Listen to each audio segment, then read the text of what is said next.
So this exercise is a bird dog variation. Now, when it comes to postpartum, we often hear a lot of do's and don'ts with exercises. Now, the truth is, if you are able to balance the pressure evenly in your torso, then there's no such thing as a bad exercise. It really depends on the person. So, providing you don't see the list of make sure you don't see these, then this exercise is fine.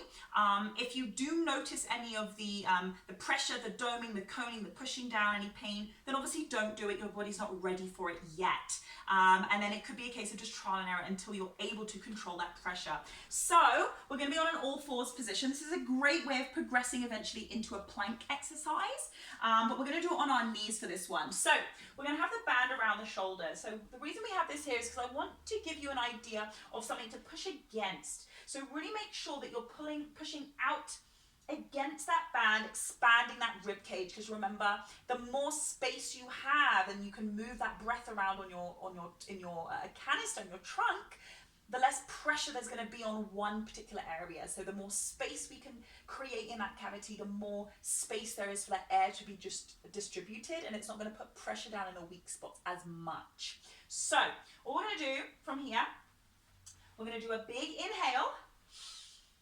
Relax through the pelvic floor. We'll put that air into the belly, into the rib cage.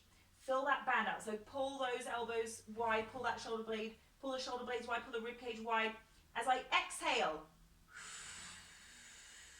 I extend that leg straight.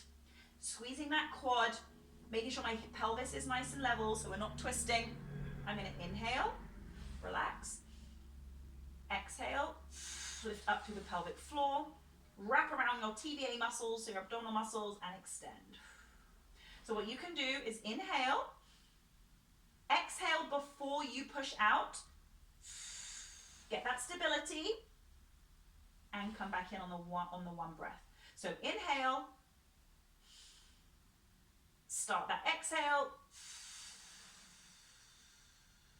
and come back in. So when you're exhaling, we want to make sure that there's no pressure being pushed down on the vagina.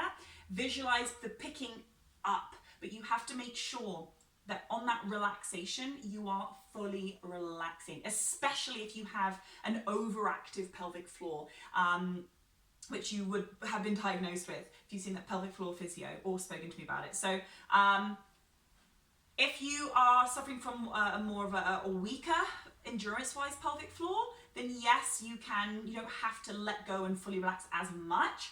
But if you have a hypertonic pelvic floor, so overactive, it's over tight, then really making sure that you're able to fully relax that pelvic floor muscle is super important.